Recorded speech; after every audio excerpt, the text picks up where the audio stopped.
Now, if I was to pass up on the chance of £500,000, you'd think I was nuts.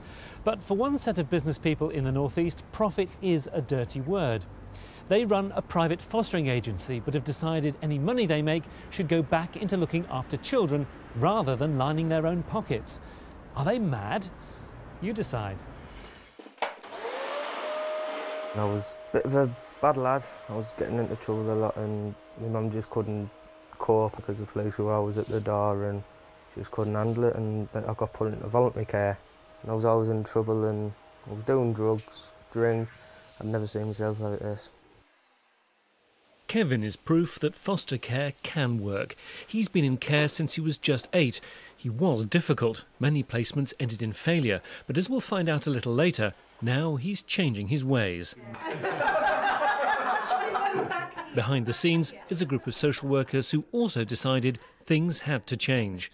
They'd worked for councils and for independent fostering agencies. If only they could combine the innovation of the private sector, but without worrying about money. When I trained about 30 years ago, I worked in a residential school that was a private residential school. And I could see the resentment in the directors' faces when you would go to them and say, you know, such and such needed trousers or shoes. And I just thought to myself, I never ever want to be in that position. They do have to break even to survive. Foster agencies can charge councils more than £1,000 a week to care for a child. Half the money goes to the carer, the rest is spent on providing training and support to the families and children. The question is, do you pocket a profit? Is there money to be made out of children? Yes, there is. Done in a different way, there is a lot of money to be made out of this kind of service. We do get paid for what we do. We get a salary. It's not that we're doing it as a hobby. The primary aim is not about getting rich. We're making very, very good things happen without anybody walking away with millions. We get more satisfaction out of being able to discount placements and give local authorities better value for money, because any money that they're not spending on us, they can spend on services somewhere else. At the moment, we're looking after around about 125 children, placed with around about 90 foster families, and that's spread throughout the North East. There are an awful lot of children out there who need a home. It's not their fault that they aren't within the family nucleus. They actually do need someone to look after them. You might think Val wouldn't want to welcome anybody else into her home if her first experience was anything to go by. I fostered about 15 years ago, and the young girl who we had with us at the time, she herself was no problem, but she mixed with the wrong crowd and we ended up with big problems. We actually had part of the house burned down at the rear of the building, so that wasn't too good really. But and yet you're doing it again. Well, but but for the grace of God go I. It could so very easily have been my children who mixed with that crowd. That's them done. And so in November she took in 16-year-old Kev. Along with her own daughter Julie, it's a typical household. You nearly done there, son? No. Do you want some help? No. Kevin, that's an onion, right? That's a chopping board and a knife. This is what you do every night, remember? Yeah. That'll do, that's fine. The only tears are from the onions. My eyes are stinging like hell.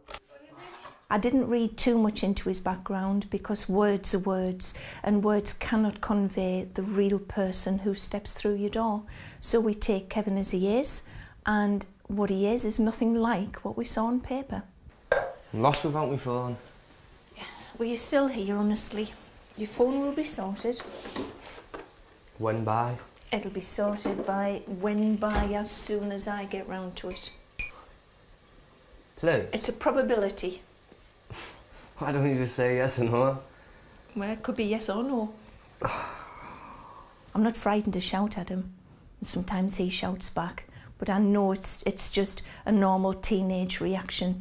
He's a good lad, Kev is. He's a really good lad. Are you surprised that somebody would trust you? Yeah, the situation you're in.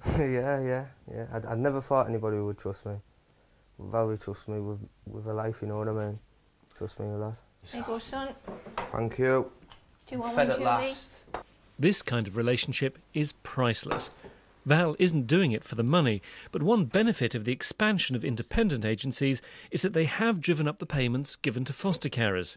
Yet some in the care sector still resent private companies doing this kind of work. Some local authorities still think they're predators, poachers, profiteers, And you'll have some independent agencies saying they're the best thing ever and can provide the very best services. Neither position is true. You know, it's quite a mixed picture, I think.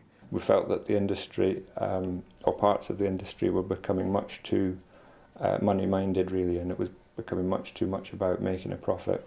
What a number of us were driven to do, really, was to set up an agency ourselves. So there was kind of a leap of faith, really.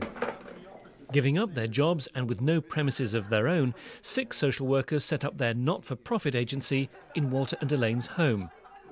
I used to say the, hello, Team Fostering. Oh, excuse me, I'll just turn the dishwasher off. That was 6 years ago. Today, Team Fostering has 3 offices and brings in £5 million a year. Surely they'd be tempted to reward themselves a bit better. Some people would say, but hang on, Elaine, you could have much nicer holidays. And they do.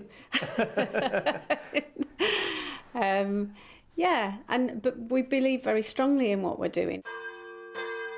They did spend some of their free time in Croatia, but as you might have guessed, it was a working holiday to help a fostering project which had been torn apart not by the Balkan conflict, but by greed. Families renovated abandoned buildings to create a commune where they each took in large numbers of foster children. We were actually 10 kids. 10 kids, with actually 6 adopted children. There's always something to do, always talk to somebody, I don't know, play. It's never boring, it's always fun. But with peace came prosperity, and some of the foster families realised they were sitting on a fortune and wanted to sell the commune's homes. Lots of people are looking for opportunities, sometimes maybe in the wrong way. And we suffered a lot from that, also because we started with a lot of enthusiasm and some things were maybe not so well regulated and people tried to take advantage of that. You're actually going to tell... With a bit of role play, Walter and Elaine are sharing their experience on how to spot foster carers who might be doing it for the wrong reasons. Oh, my wife has always wanted to foster. She's very good with children. And it's nice to have a child to buy things for and to be able to... She's always wanted a hobby, I think. I'll be in touch with you shortly. I'll get back to you and let you know what happens next. Was that okay? But the Croatian experience has reminded them how fragile principles can be when there's money to be made. You know, we can have very clear views about how we want to run the company, but we can only do our best to build in what happens in the future, you know, and I think there are steps that we can take. We have to consider very carefully.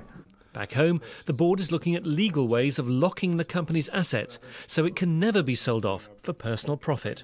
We've got 6-year-olds now that are placed long term. We should be looking to the future for those kids to make sure that their placements are secure. In the meantime, Kev is also thinking about which direction he was heading. In and out of prison all the time. That's what I thought. It scared me a lot. And now I've just changed my ways and I've got these awards on my wall for good behaviour and achievement awards, and could be getting an apprenticeship, hopefully, and it's just all going well for me. He's very interested in mechanics and I would like to see if I could help him to go along that line. He's a good lad and he really does want to succeed. She's always stood by me. She's just a lovely woman. I know I'll stay here for a good few years now, get my apprenticeship out the way and find myself a decent girlfriend and just live life, you know, just as a young lad. If you'd like to know more about fostering, then check out the website. It's also where Val tells us more about why she opened up her home to give another youngster a new start in life. Just log on to bbc.co.uk/InsideOut.